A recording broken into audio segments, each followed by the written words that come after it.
Bonjour et bienvenue sur Tom's Guide. Aujourd'hui, nous allons vous présenter un nouvel appareil de chez Lenovo. Il ne s'agit pas d'un énième smartphone ou d'un nouvel ordinateur, mais d'une espèce de Google Home avec un écran. On pourrait dire que c'est le Smart Hub de Lenovo, donc c'est-à-dire l'écran connecté de Google présenté en fin d'année dernière. Donc j'ai nommé pour cela le Lenovo Smart Display. Donc là, c'est juste la boîte, c'est vide. Il est déjà à côté, installé, et on va voir ce que ça donne. À tout de suite. Actuellement, le Smart Display de Lenovo que nous avons est installé dans un salon, mais l'objectif du constructeur chinois est qu'il soit utilisé dans une cuisine. En définitive, le but est de remplacer tous les appareils électroniques multimédia que l'on trouve aujourd'hui dans une cuisine, un téléviseur, une radio ou encore une tablette, par cet appareil.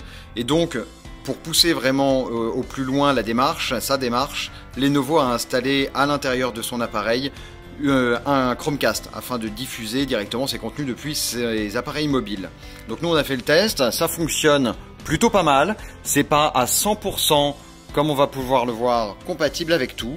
Donc là on a plusieurs applications, on va essayer avec Spotify, nous on le sait déjà, ça fonctionne sans problème. Donc on clique sur Google, sur le Lenovo pardon, hop, et on se retrouve directement avec, voilà, le truc qui fonctionne ici parfaitement et avec un son d'assez bonne qualité, avec de belles rondeurs, un son chaud, des basses assez présentes tout de même, tout du moins pour la taille du haut-parleur de cet écran. Donc ça c'est vraiment très agréable, ça suffit amplement à sonoriser une pièce de 15 mètres carrés, dirons-nous, 15-20 mètres carrés, ce sera pas mal. Donc voilà, ça c'est pour la musique, ça fonctionne sans problème. Ensuite, on a de la vidéo, bon, eh bien avec YouTube, ça fonctionne forcément parfaitement bien, là il n'y a pas de souci à ce niveau-là.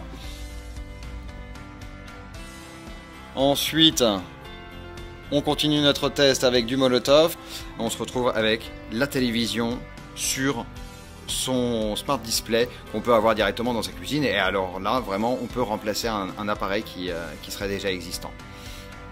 Donc ensuite, dernière étape, Netflix. Le problème, c'est que la plateforme américaine bloque la diffusion de contenu. Le Chromecast embarqué dans l'appareil de Lenovo, eh bien, n'accepte pas Netflix.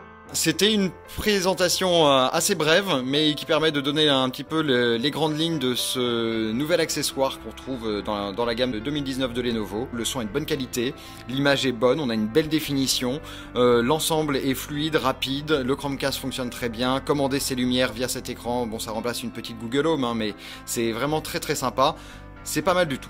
Voilà, merci beaucoup de nous avoir suivis et à bientôt sur Tom's Guide.